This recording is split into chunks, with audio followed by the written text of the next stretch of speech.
Boa noite. Começando a nossa live da quinta-feira. Quinta-feira, dia 24 de 9 de 2020.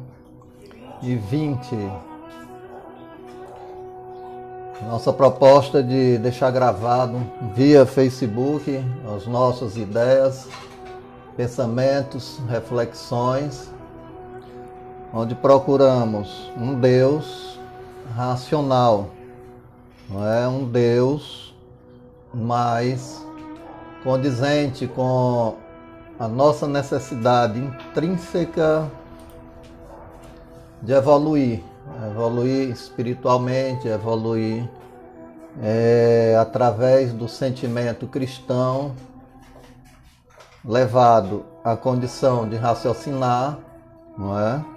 De se sensibilizar também pelo nosso próximo. E assim nós procuramos, através dessa quinta-feira, espalhar, através da janela do Windows, a nossa semente de reflexões, não é? Semente que desabrocha, não é? No solo dos corações, fazendo com que essa sementeira seja profícua, seja produtiva, trazendo paz e harmonia para todos nós. Na última live da quinta-feira nós tivemos 160 engajamentos, não é? Da live da quinta-feira. E da última segunda-feira, na sede da CSJ, tivemos 60 engajamentos. Então, de alguma forma, nós estamos cumprindo o nosso objetivo, que tivemos que iniciar devido à pandemia, em que as pessoas tiveram necessidade de ficar em casa, e só há uma solução, de que nós abríssemos o computador e começássemos a chamar, né? Chamar para as nossas reflexões de uma religião e de uma fé raciocinada, de uma fé em que nós vamos buscar também em Antioquia, né? Inácio de Antioquia, né? No seu capítulo 31, né? Voltar ao passado do cristianismo e ao realismo do hoje. Não é? Em que nós vamos fazer comparações, não é? O que aconteceu no cristianismo de ontem e o que acontece no cristianismo de hoje. Então, através da mediunidade, não é? Do contato com o mundo espiritual, através da mediunidade, e nós sabemos que em Pentecostes, não é? Falaram-se línguas diferentes, não é?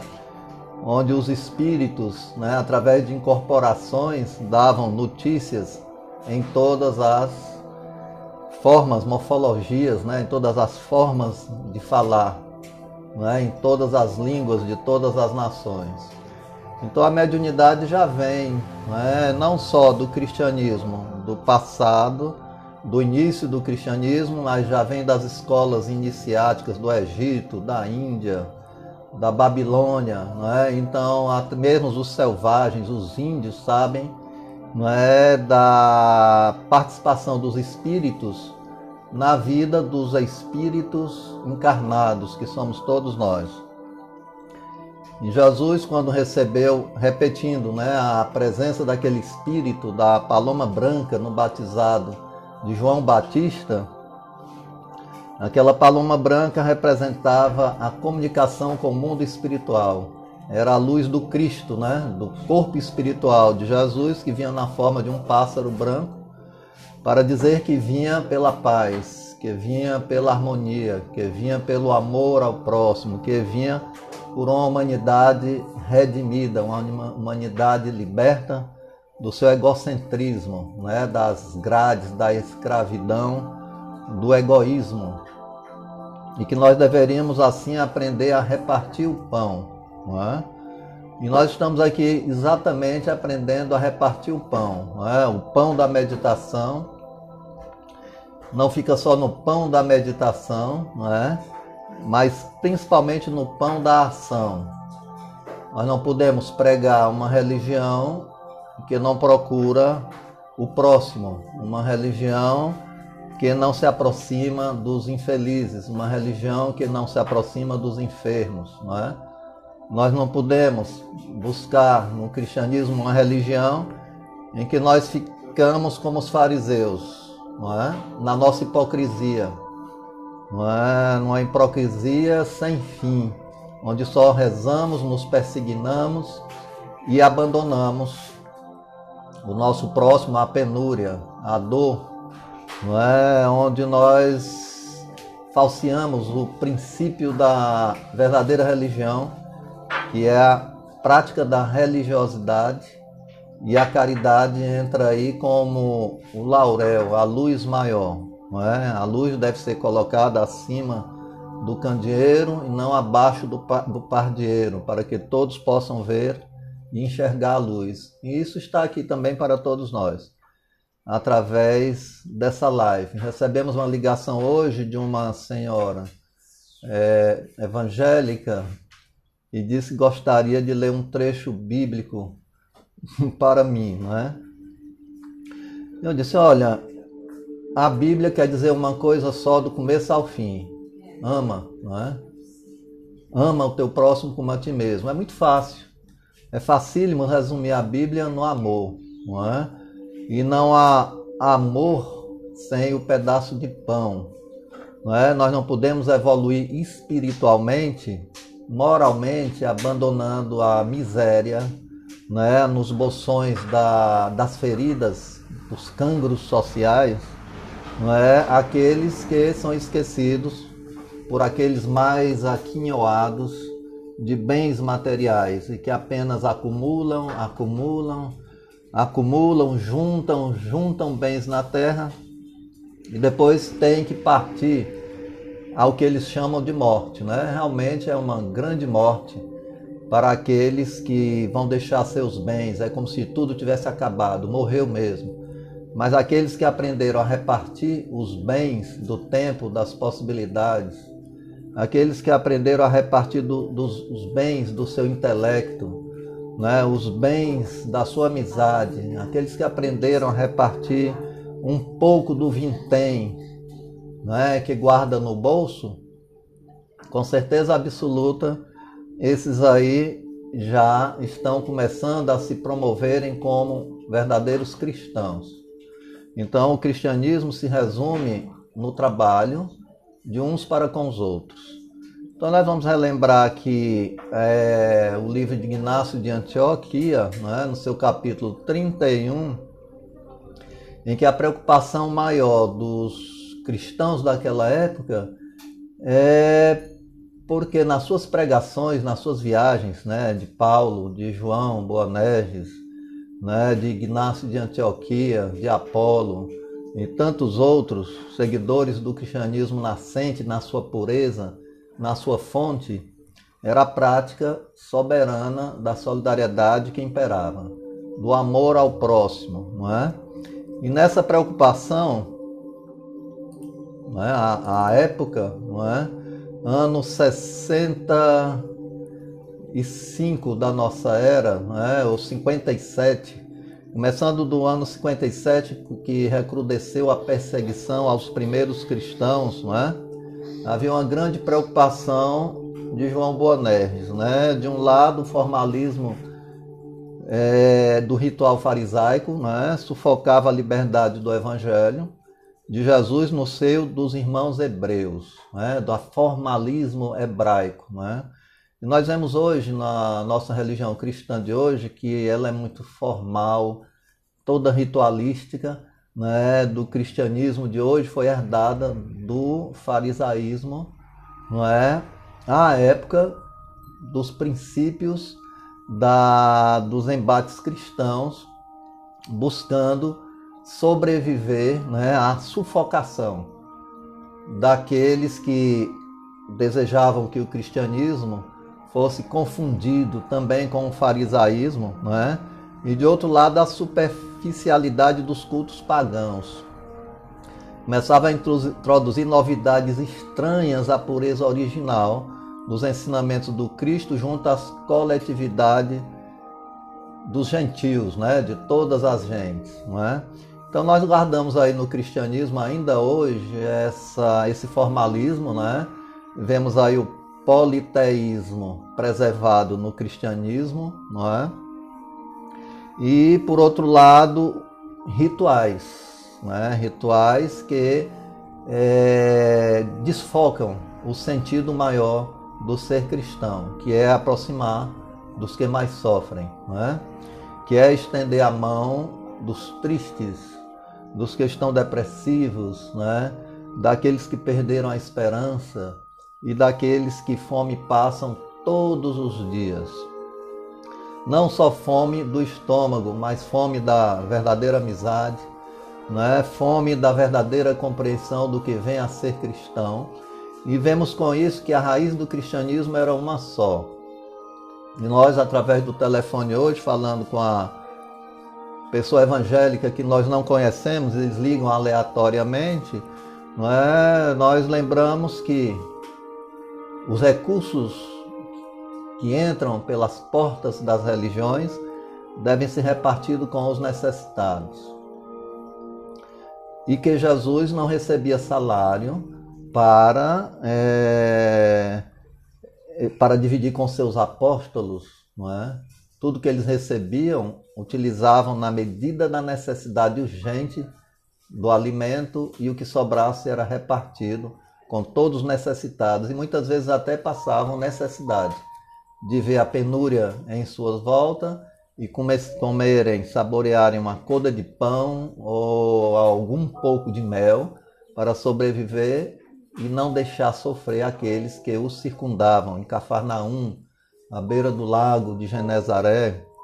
Enfim, assim, esse era o Divino Mestre Jesus, o Galileu. Então é isso, está faltando amor ao próximo, não é? Está faltando compreender, como dizemos através do telefone, que a religião cristã é uma só.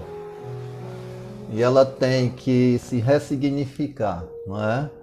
No amor ao próximo. Tem que ser quebrada todas as barreiras que separam evangélicos, espíritas, umbandistas, tanto o povo do Islã, tanto quanto o povo hindu, ou budista, ou que religião possa ser, ou até mesmo o materialismo, ou mesmo os ateus, precisam aprender que o amor é mais importante do que a religião.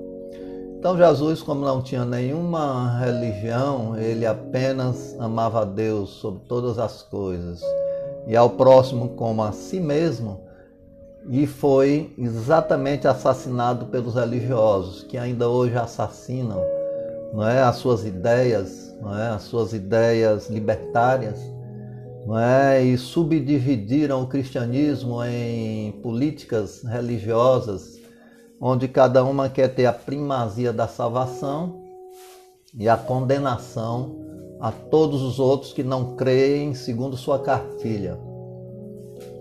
E Jesus dizia, a letra mata e o espírito vivifica. Então nós temos que encontrar a alma das palavras e não pegarmos ao pé da letra, como fazia os fariseus à época do Divino Mestre, distorciam e apenas entendiam aquilo que pudessem trazer para eles benefícios imediatos. Benefícios que pudessem satisfazer a sua megalomania pelo mundo material. E quando Jesus dizia que o meu reino não era desse mundo.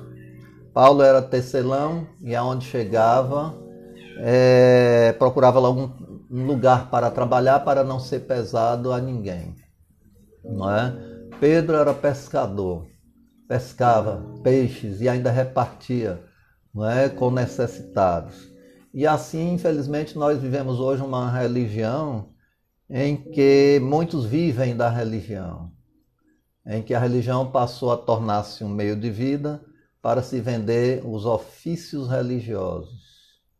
Então, alguma coisa está errada, naquele que disse: dá com a direita sem que a esquerda veja, faz o bem pelo bem, não é isso? Reparte com os necessitados, não é? Aqueles recursos que tem de sobra. E infelizmente nós vivemos hoje na masmorra da religião institucionalizada, das religiões institucionalizadas.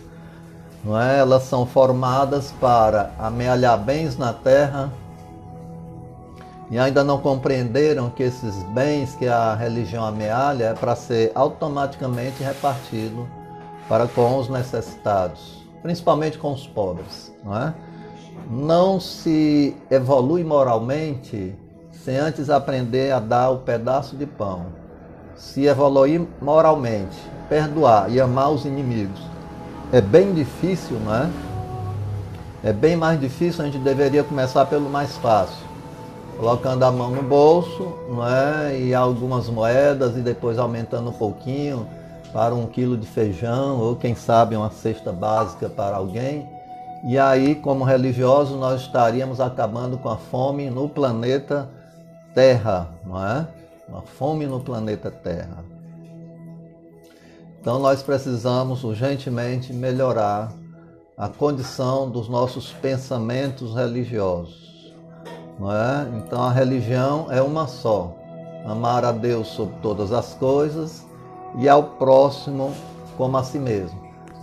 Preocupado com essas interpolações no cristianismo, na sua pureza original, que era a caridade, que era repartir o pão, não é? Vemos aí João Boanerges, né, ou João Evangelista, também junto com Apolo e Inácio de Antioquia, preocupados que mesmo apesar das perseguições romanas no ano 57, formalizada por Nero, né, a grande dificuldade onde começaram a perseguir os pacíficos cristãos, não é, que só pregavam o bem, o amor e a caridade, a religião da época ainda procurava confundir a essência do cristianismo, procurava enganar ou então se mesclar, não é?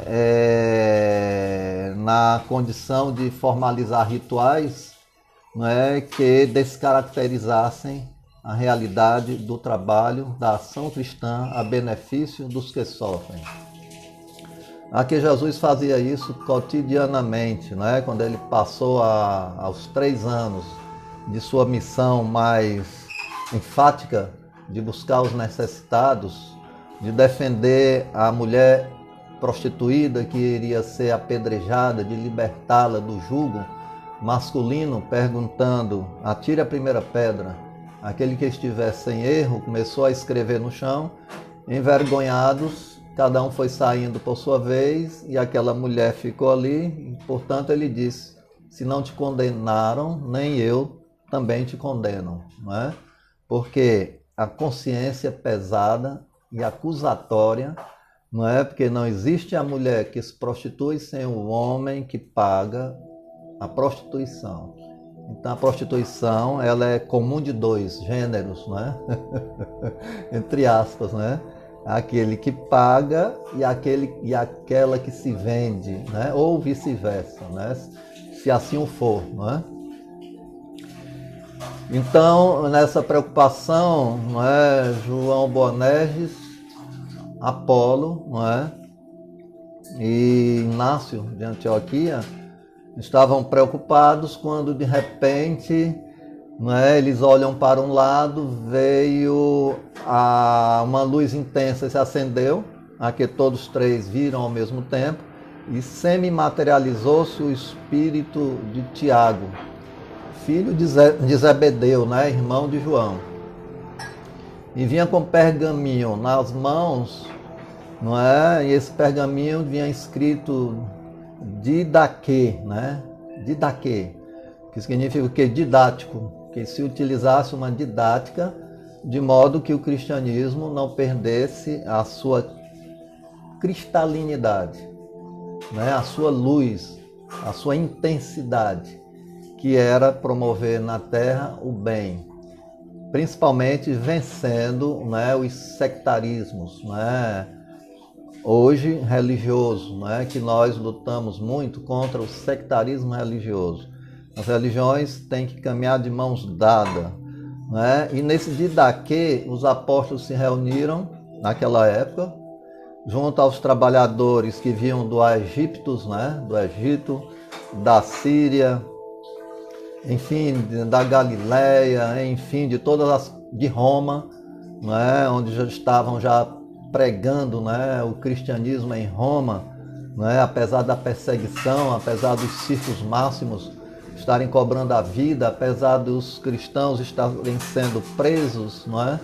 E isso batia de frente com aqueles novéis pregadores ou assimiladores do cristianismo, não é, que fez com que esses apóstolos mais enfáticos em entender que até a própria vida poderia ser dada para que não arrefecesse, né, a luz intensa dos primeiros dias do cristianismo, não é? Então, de 57 a 63, nós estamos aí nesse capítulo, e nesse Didaquê disse, né, no seguinte, alguma coisa sobre Didaquê, né, que é D1, não é? 3, diz o seguinte, D1, 2, esse é o caminho da vida.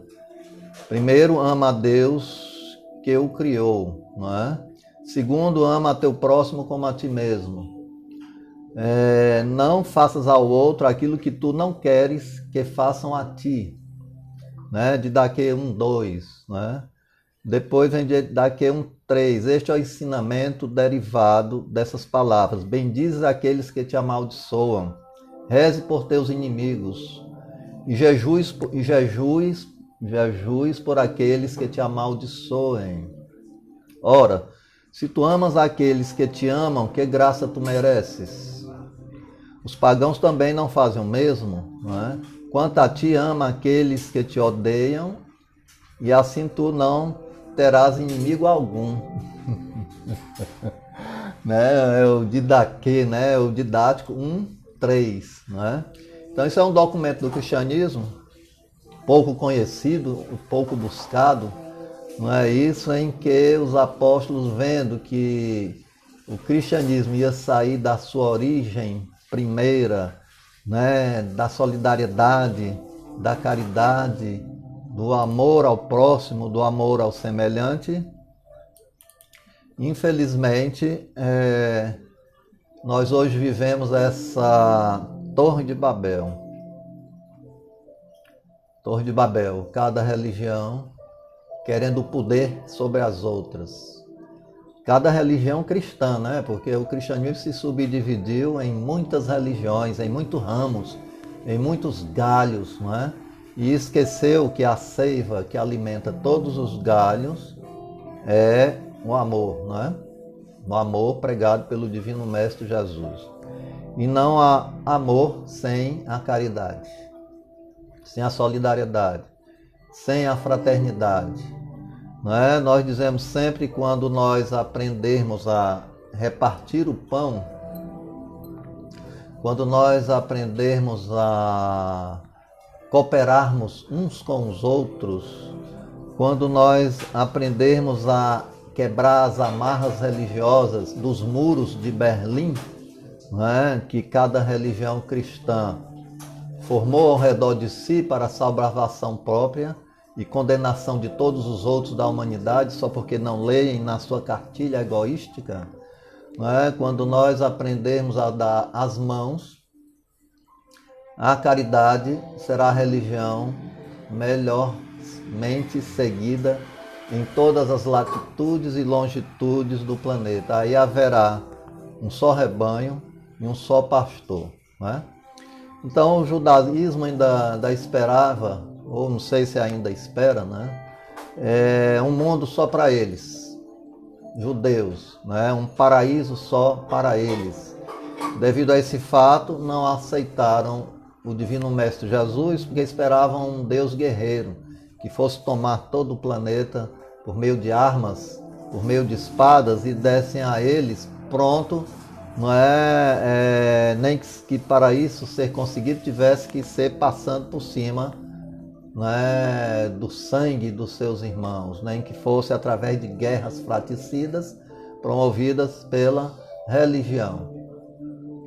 Então nós vemos hoje, não é, que Jesus e os apóstolos, aqueles que o seguiram e seguem sobremaneira até hoje, superaram os muros da separação, os muros da indignação, não é? E voltamos a citar um Francisco de Assis, não é? Que veio o próprio Cristo solicitar dele que Francisco recupera a minha igreja, né? Ou então liberta a minha igreja, ou reconstrói a igreja, no que ele pensou que era a igrejinha quebrada da Porciúncula.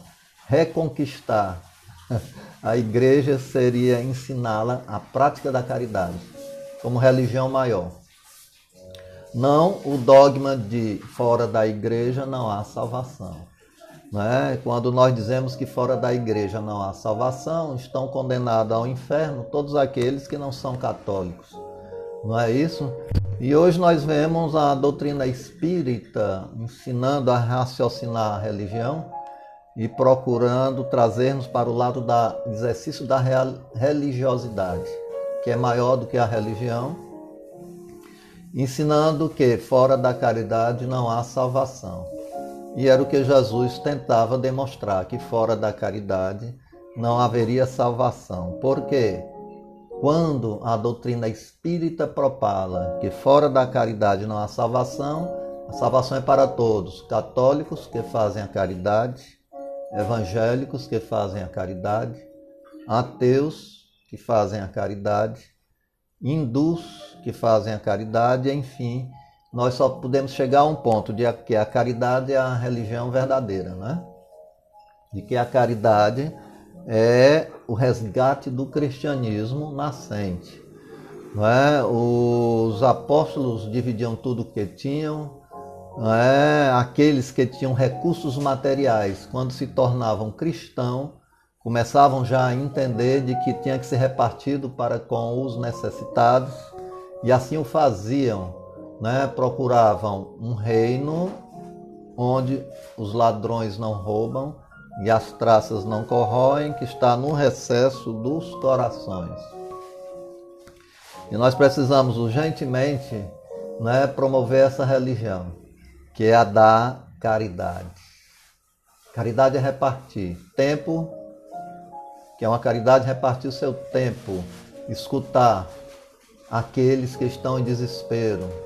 Não é? Nós não podemos ficarmos trancados dentro de casa, ou quando saímos, habitarmos os templos religiosos e não melhoramos uma grama no nosso comportamento social, onde nós nos fechamos através dos nossos dos rituais ou da ritualística religiosa, não é? E esquecemos que lá fora tem andrajosos, não é? Doentes, que lá fora tem loucos, que lá fora tem depressivos, que lá fora tem pessoas tentando suicídio.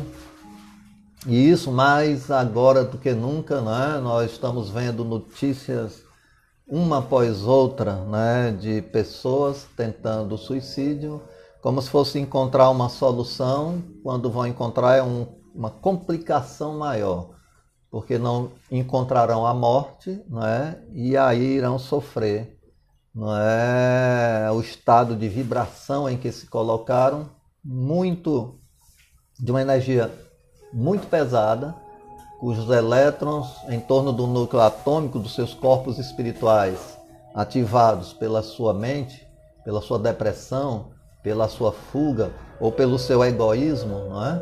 Porque o suicida não quer saber se é amado por alguém, por mulher, por filhos, não é? O suicida ele não quer saber, só quer saber de si. A sua dor é superlativa e a preocupação do suicida é só com ele mesmo. Não importando que vá deixar alguém chorando, não querendo saber se amigos vão lamentar. Então, o suicídio é um ato superlativo do egocentrismo humano. E na hora do arrependimento tardio, não haverá mais solução imediata, a não ser que reencarnem. Reencarnem e reencarnarão com a punição que deram a si próprios. Um tiro no tórax poderá reencarnar aquele ser em vida próxima com angina, já desde o berço, com doenças congênitas que só a reencarnação poderá dar uma explicação da justiça divina. Se nós fôssemos criados no início da concepção, nada explicaria as doenças congênitas desde o berço. Nós diríamos assim que Deus é injusto. Como é que Deus dá tudo para um e nada para o outro? Como é que Deus dá a saúde perfeita para aquela criança e a outra vem cega? Ou a outra vem surda, muda? Ou a outra vem com hidrocefalia? Então, a reencarnação, a que Jesus acreditava, e melhor do que acreditar, tinha certeza absoluta, porque chegou Nicodemos e perguntou. Repito sempre isso, uma música que a gente tem que tocar sempre que está na Bíblia, do evangélico, do católico, está no Evangelho segundo o Espiritismo, que é o mesmo evangelho de todos nós, só que bem resumido naquilo que nós podemos fazer a nossa reforma íntima mais aclarada. Chamando a atenção para a solidariedade, a caridade, a piedade, a misericórdia, que era exatamente isso que Jesus tentava informar. E Jesus curava loucos, cegos com saliva e lodo, repartiu pão e multiplicava peixes, e até hoje está multiplicando e repartindo através das mãos daqueles que o fazem, a caridade. Então Jesus começou a repartir pães e peixes porque via a multidão de famintos e dizia, eles têm fome. Então a primeira preocupação de Jesus, quando ia pregar para aqueles que o cercavam, era exatamente saber, eles têm fome, o que é que nós temos para repartir? Então, nós temos que considerar e reconhecer e entender que Jesus não pregava sem antes ter amainado a fome e o desespero de todos aqueles que estavam ao seu redor. Então, primeiro ele diminuía a fome, distribuía víveres junto com os apóstolos, com os mais pobres, distribuía a água cristalina e limpa, a água da vida, repartia os pães, vários cestos de pães eram multiplicados, até mesmo doados por aqueles envergonhados ricos que se escondiam através de panos que cobriam a cabeça e o rosto, de longas vestes para não serem reconhecidos, e que depois deixavam com os apóstolos recursos amoedados que eram comprados víveres para serem repartidos. Daí, quando Jesus chegou no poço de Samaria e encontrou a samaritana, disse ele que os apóstolos tinham saído para fazer compras. E todas essas compras que eram por eles realizadas eram para ser repartidas, para ser distribuídas, para exercer a fraternidade, a caridade, a solidariedade, a bondade para com os infelizes.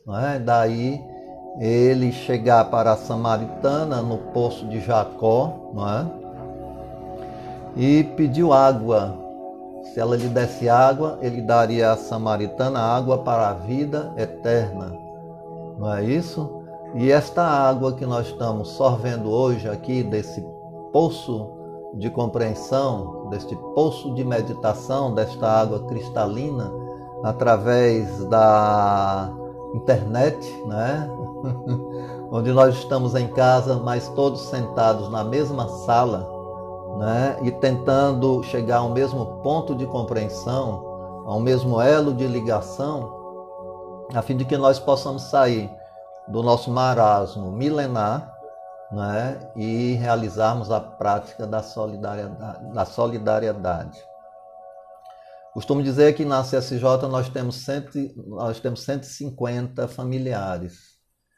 São 150 idosos que recebem cesta básica todos os meses. E não são só os 150, não. Durante todo o mês nós vamos formando as cestinhas, vai aparecendo um necessitado, a gente vai encaminhando. Uma senhora idosa com netos para criar, cujo dinheiro paga só o aluguel, nós vamos ajudando. Né? Aquele jovenzinho da rua, não é, sem dentes, que bate aqui a porta e que precisa de uma cesta básica, nós vamos encaminhando. Aquela que mora no segundo quarteirão, tão pobre, que passou na porta e perguntou quando viria a cesta básica, nós também já refartamos, não é? E também os 4 caldeirões de sopa que são distribuídos no centro da cidade de Fortaleza, no coração da cidade de Fortaleza, na Praça do Ferreira, para moradores de rua. Nessa hora não existe religião. Na hora da caridade ninguém pergunta se você é católico. Na hora da necessidade ninguém pergunta se é umbandista. Na hora da caridade simplesmente estende-se a mão. E era o que Jesus fazia. Estendia a mão aos necessitados. Não é? Então nós não podemos de forma alguma chegar numa praça pregando a mesma doutrina espírita para aqueles que talvez certamente não entenderão. Mas eles entenderão uma coisa, a linguagem do amor. Entenderão a linguagem da solidariedade. Entenderão a linguagem da legítima fraternidade. E é o que nós estamos tentando promover aqui na Terra, de uma certa forma, tentando ressurgir o cristianismo em algumas pessoas. Na Associação de Caridade Samaritanos de Jesus Física, que fica aqui no bairro Barroso, em Fortaleza, um bairro muito pobre, muito necessitado, não é isso? Necessitado de tudo, não é? E que lá nós colocamos a nossa tenda de solidariedade. E assim também através da mediunidade. Não é? A mediunidade que existia ao tempo de Jesus, né? Porque já contamos aqui que o espírito de Tiago, não é? Filho de Zebedeu, irmão de João, apareceu em Éfesos, não é? Dizendo que deveria haver uma didática, e a didática é essa que a gente está tentando passar aqui de alguma certa forma, que não descaracterizasse o cristianismo, porque ao longo do tempo ele foi descaracterizado. É tanto que nós batemos o cristianismo chegou a uma época que mesclou-se a soldadesca romana, institucionalizou-se, deram um trono terreal a Pedro, vamos falar de história, né? Um trono terreal a Pedro, um palácio, não é? E aí, a partir daí, muitos bens terreais foram acumulados muitos bens físicos, né? Foi promovida a guerra contra o Islã, né? E digo sempre que crianças eram convocadas para o exército, né? E diziam dos papas que Deus o quer, né? Um dos papas dizia que Deus o quer. A guerra fratricida religiosa, e mandava crianças para o campo de batalha serem pisadas pelo trotel dos cavalos do Islã. Depois nós chegamos à Santa Inquisição, não é? E a Santa Inquisição investigava os hereges, não é? Através dos confessionários. E aí aqueles, né, pater, né, da época, não é, sabiam daqueles que tinham grandes fortunas e aí provocavam um édito, né, de acusação, não é, de heresia àqueles que eles achavam que deveriam ser acusados, tomavam os bens e depois prendiam ou matavam. Depois nós fomos para a noite de São Bartolomeu, nas 12 badaladas da meia-noite, em que Catarina de Médicis autorizou que católicos matassem os huguenotes, né, que eram os protestantes, uma matança imensa. Então, podemos chegar aqui a uma conclusão, que o cristianismo saiu da sua nascente, não é, primeva. Foi preciso que viesse um Francisco de Assis tentando resgatar a igreja para a caridade, mostrando de que era exatamente aquele franciscano, não é? Aquele que não era um papa, que não era um bispo, e que foi pedir autorização ao Vaticano para que a sua ordem de Francisco, né, franciscana, pudesse funcionar, e que o Papa, após ouvir a pregação de Francisco circunspecto, não é? Onde Francisco pregava o amor, a piedade, a misericórdia, a bondade, a solidariedade, não é? Estar junto aos pobres, né? Aos necessitados, era o ápice, né? Da sua busca, não é? Repartir tudo que tinha com os mais sofridos, com os leprosos, com os enfermos de toda ordem, com os loucos e com os miseráveis, né, da Úmbria, da Porciúncula, por onde quer que ele caminhava. E depois disso o Papa mandou ele se afastar, ele ficou para esperar, porque o Papa ia pensar se autorizava que o franciscanismo, né, pudesse ter sua autorização para funcionar. E ficou Francisco embaixo de uma árvore, né, lá fora, noite e dia, sob sol, chuva, fome, comendo pão, não é? Pão, não é? Enfim, que já pão passado, né? Até que chega o Papa e diz a um dos soldados do Vaticano, um dos lanceiros do Vaticano, leva esse pote de ouro, de pedras preciosas, e leva para ele. Se ele aceitar, mate-o. Não é? Compreendam bem essa questão histórica, não é? Que vem através dos espíritos, através da mediunidade, não é? Esclarecimentos que a humanidade não sabe e que aos poucos vão tomando conhecimento. E quando chegou lá o pote a urnazinha cheia de víveres de ouro, de moedas de ouro, de pepitas preciosas, Francisco olha e devolve para o soldado e diz: devolva ao Papa, não é isso que eu quero. Eu quero só licença para continuar junto aos pobres, aos necessitados. Né? Então, de uma certa forma, Francisco de Assis ainda hoje está lutando. Não é? Existem alguns irmãos da Igreja Católica que se destacaram para vencendo seu ritualismo, seus rituais, e passaram a ir de encontro aos necessitados, como Madre Teresa de Calcutá, Irmã Dulce aqui no Brasil, e tantos outros, né? Frei Damião aqui na Paraíba, pobre franciscano com cabecinha torta e em busca dos infelizes, né? Dos necessitados.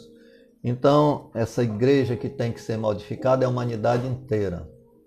Em todas as suas vertentes cristãs, ela tem que se unificar na caridade.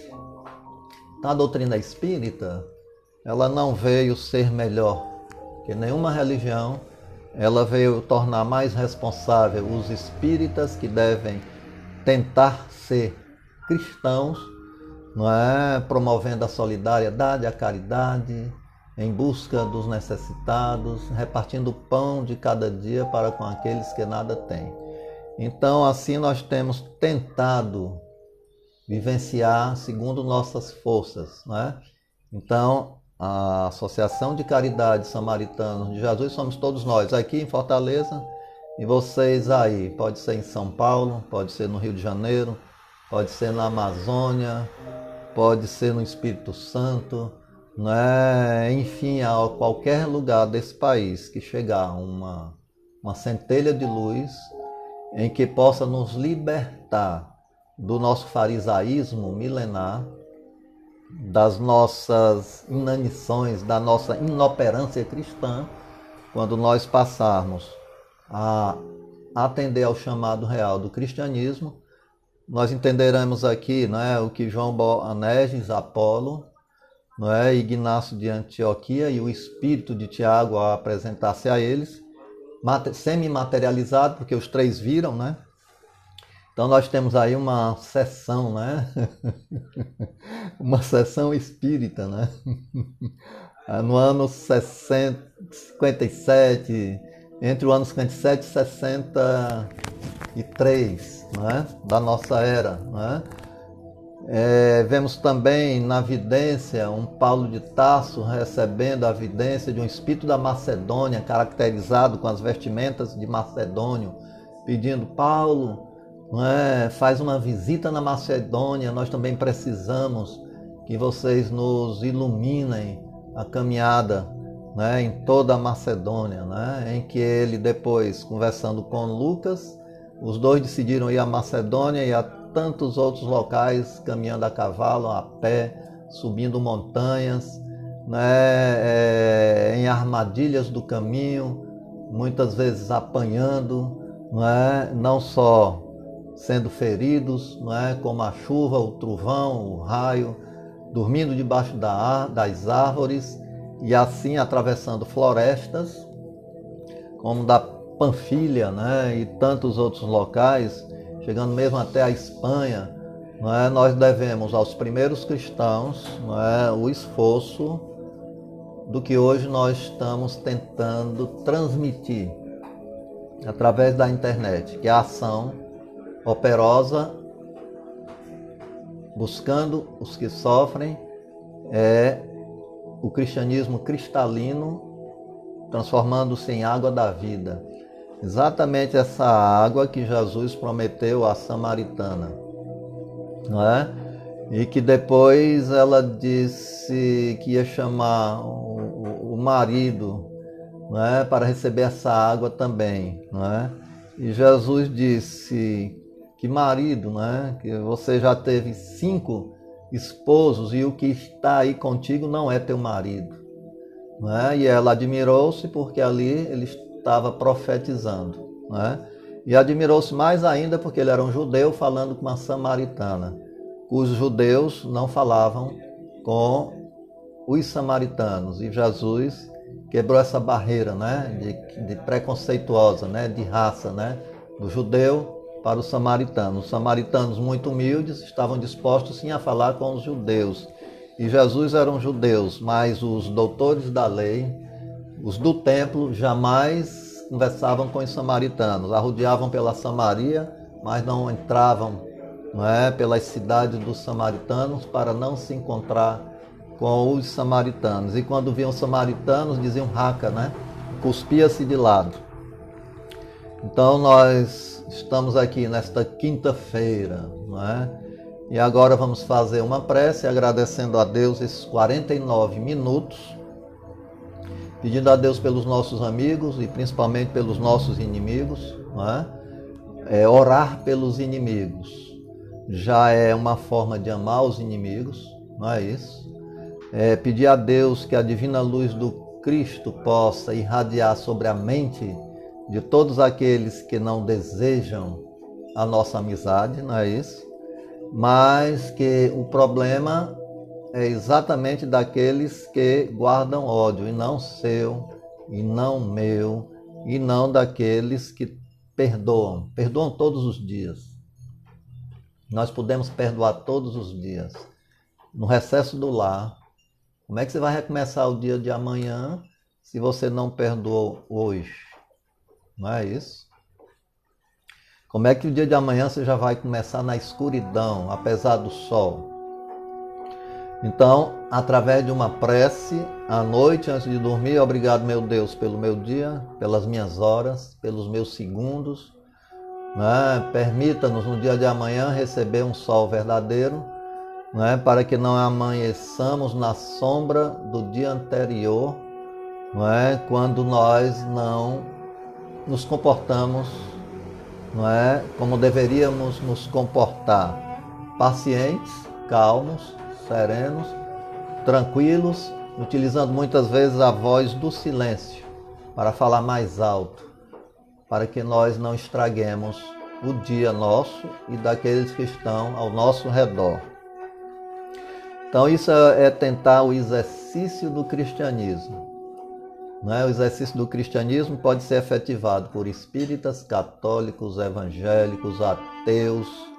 O exercício do cristianismo é uma lei só, para a terra e para os mundos felizes, para as estrelas, onde não tem mais a fome, a guerra, a impiedade, onde não falta nada para ninguém, porque todos já se conscientizaram de que é dando que se recebe, né? É perdoando que se é perdoado, é amando que se é amado, né? E é morrendo que se vive para a vida eterna, né? Então, na realidade, todos nós vivemos para a vida eterna desde hoje. Não precisa nem morrer para viver a vida eterna. Porque a morte só existe para aqueles que estão com a consciência muito pesada. A morte só existe para aqueles cuja religião não os torna melhores. Aí a morte existe. A morte só existe para aqueles que estão com a consciência muito culpada. Né? Porque esses aí desejam a morte que jamais vão encontrar. Né? Porque segundo Jesus, disse ele, não saireis daí até pagardes o último ceitil. Não sairemos daqui até pagar o último ceitil. E a reencarnação é a forma da gente não sair desse planeta Terra até não pagarmos o último vintém do mal que possamos ter feito a alguém, nessa vida ou nas vidas anteriores. Né? Ninguém se santifica em uma vida. Né? Ninguém se santifica em uma vida. Aqueles que já se santificaram através do amor, é porque através de passadas vidas já haviam treinando a caridade, treinando a paciência, treinando a solidariedade. E eles apenas dão continuidade àquilo que eles já tinham. Não é? Francisco de Assis é a mesma reencarnação de João Boanerges, ou João Evangelista, né? Então, João Evangelista é a mesma reencarnação, não é, de Francisco de Assis, não é? E Ruth, não é? Ruth, não é, a irmã do Malaquias, não é? Ao tempo do Divino Mestre Jesus, é a mesma Clara de Assis, não é? Que nesse momento da leitura desse nosso livro está em Éfeso, foi conhecer a Maria de Nazaré. E Maria de Nazaré, já bem idosa, não é? Ruth ficou absorvendo dela todos os ensinamentos que ela pôde passar para Ruth, não é? Dos ensinos de Jesus, não é? Então nós vemos aí na Itália, né, Ruth reencarnada como a Clara de Assis. Então por isso nós dizemos, ninguém se santifica de um momento para o outro. Tudo é uma trajetória, tudo depende de esforço, tudo depende de dedicação. E nós passamos a vida muito pensando em nossos problemas, mas ninguém se lembra do problema dos outros para solucionar. Porque não se sabe e não se entende. Para que o seu problema seja resolvido, a gente tem que treinar a condição de desatar o nó da vida dos outros. Quando você desata o nó da vida dos outros, como por encanto, o nó da sua vida também vai se desatando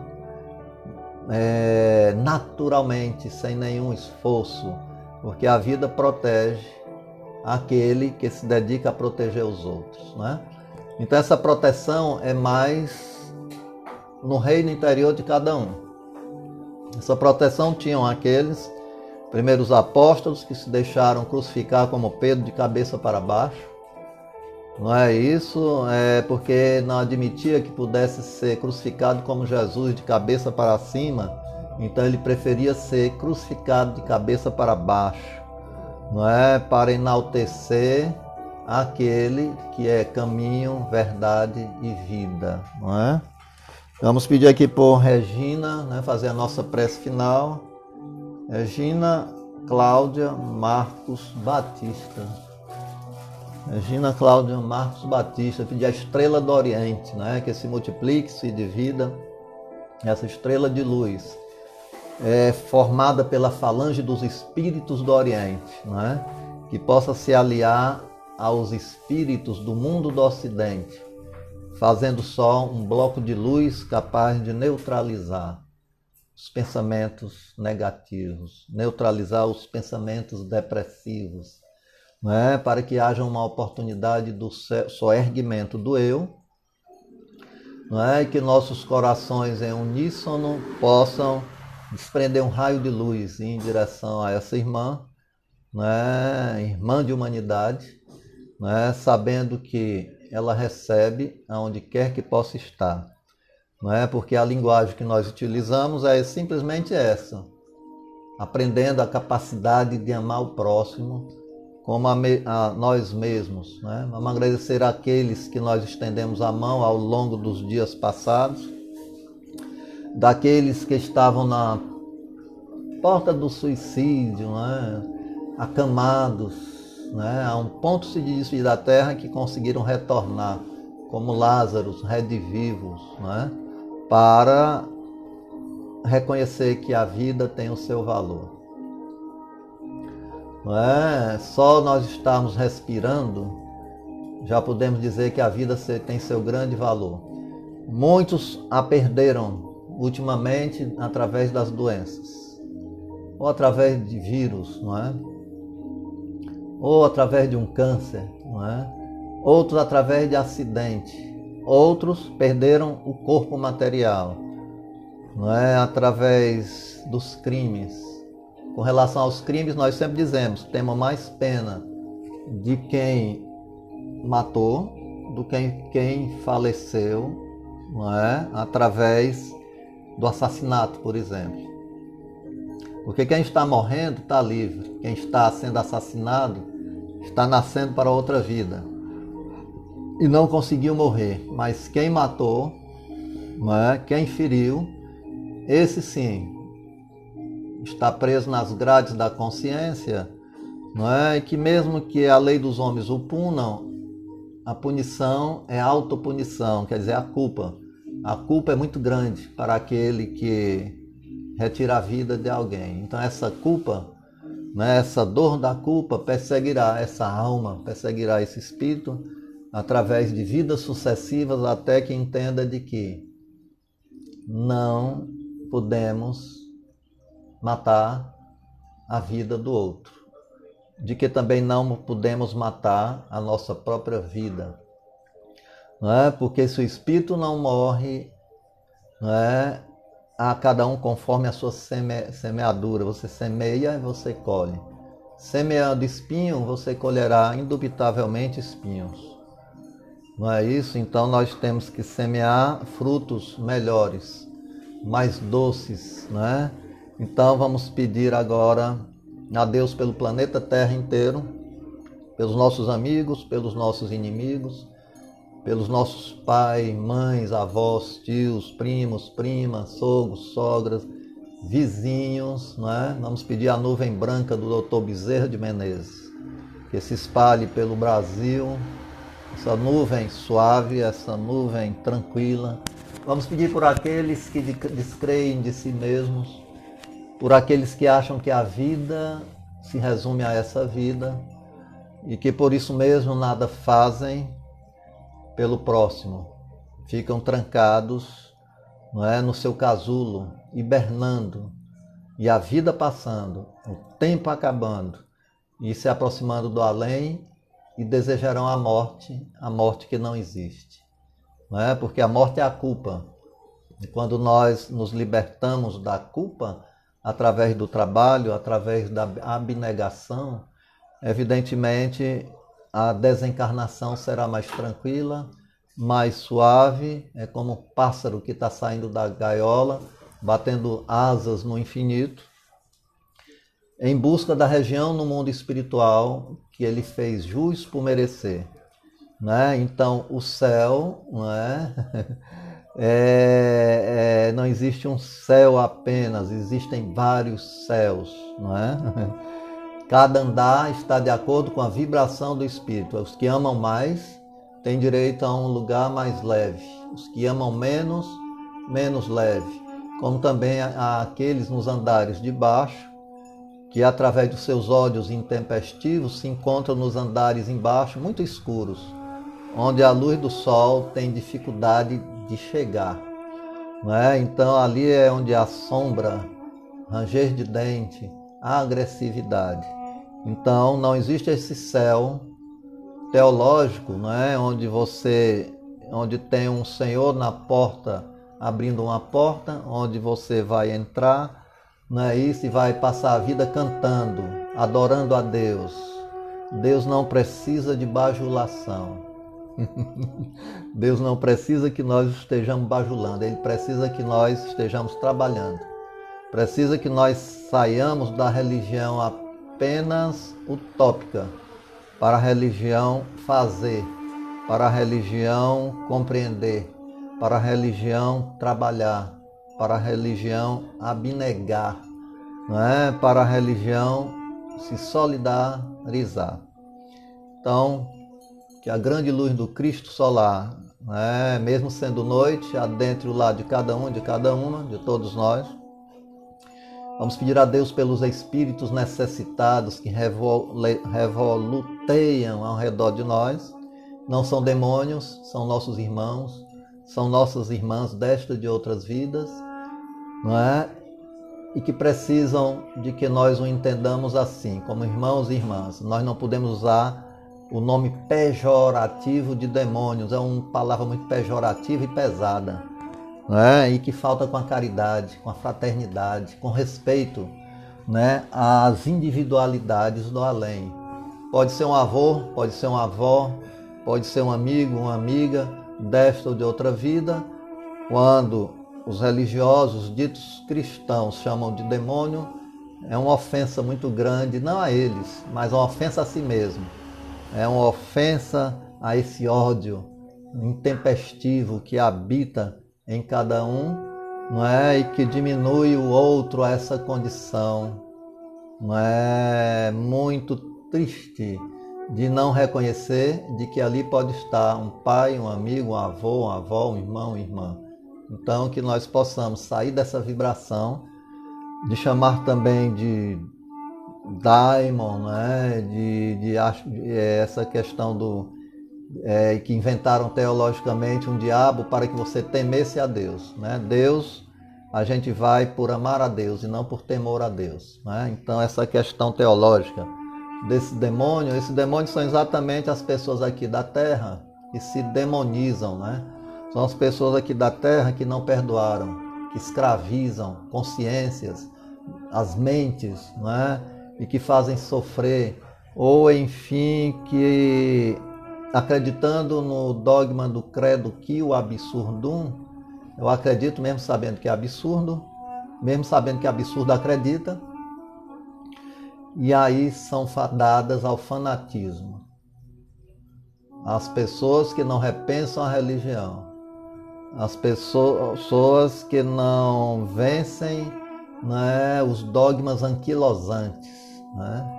As pessoas que vivem apenas nos seus rituais, sem pensar, mecanicamente, certamente essas aí poderão matar em nome da religião.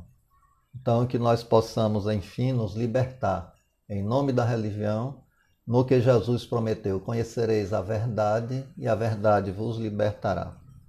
Então vamos pedir à irmã Sheila, um espírito amigo, né?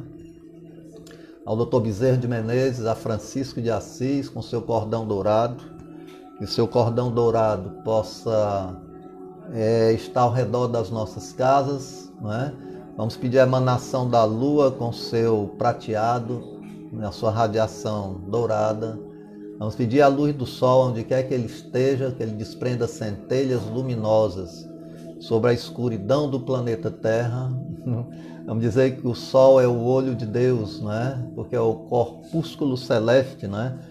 Vamos dizer assim, mais brilhante, que é o mais próximo de todos nós e que traduz a bondade de Deus, fazendo nascer a plantinha através da semente que está dentro do solo, esperando se transformar em árvore para dar seus frutos. Então que nós possamos desabrochar essa semente que há em nós, em nossos corações, e passemos a dar frutos, de agradecer a Deus, o morador de rua que bateu aqui na porta e que nós conseguimos dar macarrão e sardinha. Isso foi a ideia da Sandra, né? Nossa esposa e companheira dessa vida, né? Dessa jornada terrena, que não está deixando faltar os macarrões e as sardinhas, né? Então o morador de rua hoje bateu, que mora ao redor da Lagoa da Parangaba, são moradores de rua que vivem ao relento e nós demos a sardinha e o macarrão, né? Então, sardinha com macarrão para quem não tem nada e vive à beira de uma lagoa, bebendo água da lagoa, certamente vai ser uma festa para aqueles que lá estão. Então, quando nós despertarmos em nós de que podemos fazer um pouco, uma farinha de milho que seja, né? Não custa nada nós termos a condição de termos próximo de nós uma farinha de milho, não é aquela farinha de milho para nós que almoçamos, jantamos e merendamos, não é? Temos esse luxo todo dia.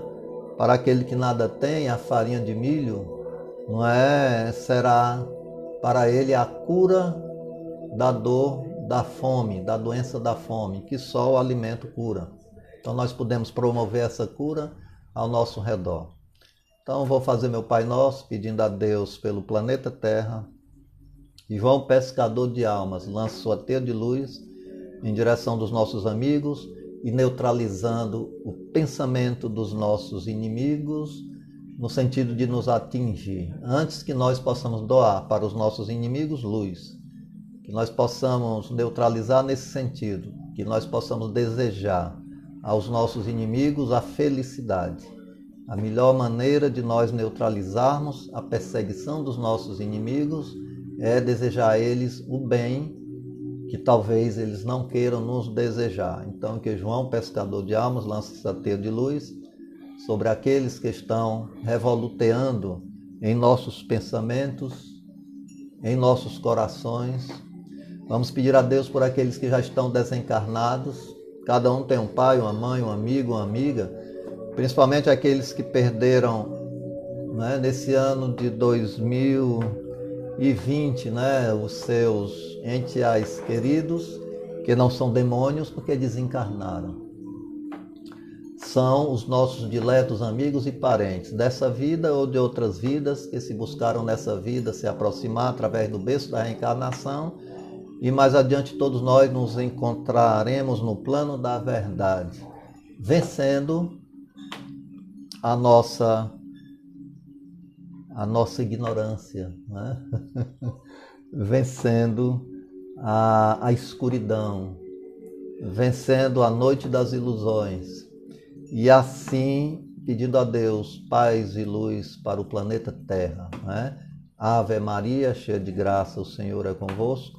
Bendita sois vós entre as mulheres, bendito é o fruto do vosso ventre, Jesus. Santa Maria, divina luz do Mestre Rabi Galileu, rogai por nós, os pecadores, agora e na hora do nosso desencarne e do nosso reencarne, tantas vezes necessária o seja. Não é? Então, nós aqui formamos uma ponte de luz entre Deus até chegarmos ao nosso divino Mestre Jesus, que disse: quando duas ou mais pessoas estiverem reunidas em meu nome, estarei entre elas. Reunir-se em nome de Jesus é ter a clareza dos seus ensinos. Se não tivermos essa clareza dos seus ensinos, utopicamente estaremos reunidos em seu nome. Se nós não tivermos a capacidade de amar o próximo como a nós mesmos, não é? Onde é que nós pedimos por todos os religiosos também, sejam católicos nas suas hierarquias, não é? Sejam evangélicos, não é? Pedir a Deus também pelos ateus. Vamos pedir a Deus pelos nossos inimigos, não é? E pedir a Deus pelos nossos amigos, não só aqui em Fortaleza, mas para esse Brasil imenso. E agradecer de antemão a todos aqueles que nos ajudaram, como samaritanos e samaritanas, a continuarmos a nossa tarefa de repartir o pão.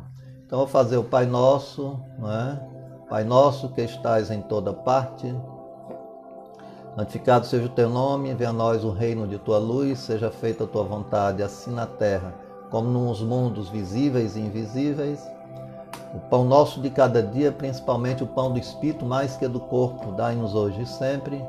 Perdoa ofensas nossas, à medida que perdoarmos ofensores desencarnados e encarnados. Não deixa cairmos na tentação do mal, dai-nos a luz para fazermos todo o bem ao nosso alcance. Porque a ti pertence a glória, o reino e o poder para todos sempre e sempre e sempre. Então vamos pedir a luz do anjo guardião de cada um, Eliane Oliveira, Laude Ferreira, estou vendo algumas pessoas aqui, são poucas que o celular deixa ver, né? Tem lá em São Paulo, né? Tem aqui a priminha do Antônio Carlos, que eu estou vendo aqui. Então vamos agradecer a Deus a nossa noite, por todos vocês que nos acompanham. Cumprimos a nossa missão de hoje e que nós possamos beber o cálice da água da vida. O que é o cálice da água da vida? É a esperança, né? De que nós sejamos cristãos na essência e não cristãos na superficialidade. Que nós sejamos cristãos no âmago do cristianismo e não na sua periferia. Que nós possamos vencer os rituais, como Francisco de Assis venceu, né? Como Madre Teresa de Calcutá venceu. Madre Teresa de Calcutá foi expulsa da sua ordem porque ela não podia levar os pobres para o convento. Então ela teve que sair para o meio da rua para morar e viver com os pobres. Assim também fez parecido aqui Irmã Dulce aqui no Brasil. Temos muitos vultos da igreja e também do protestantismo, né? Que superaram as regras farisaicas, as regras limitadoras do ter para fazer o ser antes do ter.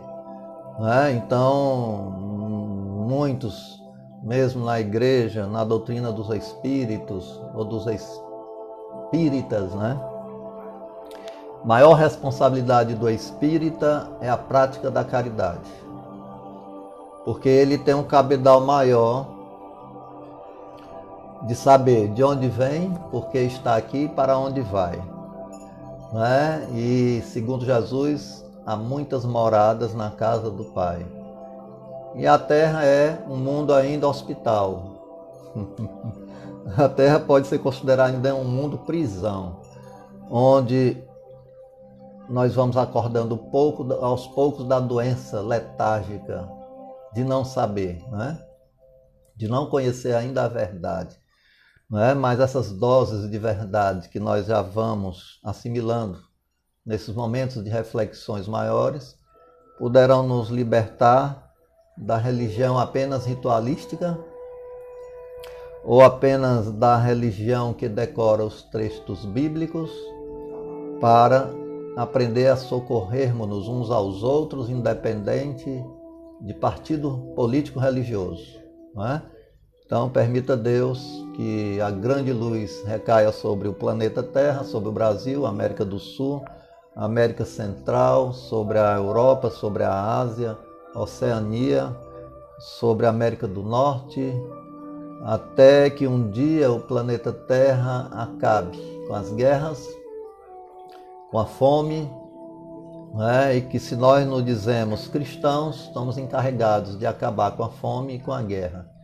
Começando dentro de casa, promovendo luz e paz no recesso do lar, luz e paz com os vizinhos, diante do desentendimento entre vizinhos, que nós possamos aprender a compreender mais, sem esperarmos sermos compreendidos, Que nós possamos aprender a amar mais, sem esperarmos sermos amados, Que nós possamos, enfim, ter tudo para agradecer nesse momento,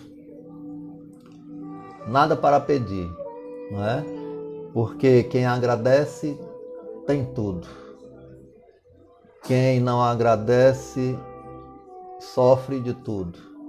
Então, assim, permita Deus que nós possamos encerrar nosso trabalho de hoje em luz e paz para Zeneide, é a prima do Antônio Carlos, Cântico aos Coríntios, imortalizaria a caridade como a mais estimada das virtudes. Com certeza, Paulo de Tarso promovia a caridade, João promovia a caridade, Tiago promovia a caridade, Ruth promovia a caridade, Ignácio promovia a caridade. Enfim, todos nós estamos aqui centrados na religião, amor, que se chama caridade. Então, se a caridade já está em seu coração, não precisa deixar de ser católico, não precisa deixar de ser evangélico, não precisa deixar de ser um bandista, desde que a caridade esteja presente. Mesmo se você sendo ateu, não consegue ser ateu, porque a caridade é o amor e Deus é amor. Se tiver amor, acredita-se em Deus. Paz e luz a todos, que Deus nos abençoe e até segunda-feira, às 19h30, transmitindo da CSJ. E daqui transmitindo do meu lar, aqui atrás o aquário, não é? Água, não é? Peixes, não é? Em que nós cuidamos todo dia desses seres das águas. Meu aquário não é poluído, como poluídos estão os mares, as lagoas, né? E com isso nós respondemos a uma senhora na internet: eu preferia ver esses bichinhos soltos. Os bichinhos soltos estão sendo envenenados através da poluição dos mares, dos lixos que se jogam nos mares, das lagoas. Não é? A água pura no planeta está muito pouca, né? A água límpida está pouca. Então, o nosso aquário é cuidado todos os dias, não falta alimento, é filtrado com 5 a 6 bombas, filtrando a água todo tempo, para nós termos a amizade também desses nossos amiguinhos que enfeitam e participam do nosso lar, nesse contexto de homens, de animais. Os gatos lá embaixo, ali, em termos de 8, 9 ou 10, que almoçam, jantam, tomam café todo dia aqui conosco. Não é? Acabaram de jantar de novo, às vezes jantam 2 vezes, né? Os gatos, 8, 9 gatos, não vai faltar ração para eles, Deus nos dá a condição. Não é isso? Aqui tem a Mila, ex-moradora de rua, não é? Cadê a Mila, Sandra? A Mila, ex-moradora de rua. E tem a Jade, que eu ganhei de presente, é uma pincha, né? E as 3 gatinhas lá da CSJ, que são as donas da instituição, porque moram lá e não falta ração para elas também. Que a grande luz do Cristo solar habite o coração e o pensamento de cada um, de cada uma, e um beijo fraterno na fronte de todos, né? Pedindo aqui pela Naira também, que pediu uma prece, né? Que levou a uma queda, né? Pedindo a Deus que Jeremias, o preto velho, pai Tobias, pai Francisco, né? Bezerra de Menezes, Cavalcante, não é? Que o índio Pena Branca, com seu calcado de luz, possa irradiar sobre essa irmã que nos pediu uma prece, e que vocês também estão doando os fluidos nesse momento, para que essa irmãzinha se recupere do susto que levou, não é? E nós sabemos que nós somos tão frágeis, uma casquinha de ovo, que uma queda pode fazer com que nós abramos a porta do além, não é? Inadvertidamente, não é? Chegando do outro lado, não é? Então que nós possamos sermos seres eternos a partir de hoje. Deus nos abençoe, obrigado, amém. Até a próxima, se Deus quiser. Obrigado pela companhia de todos e de todas. Amém.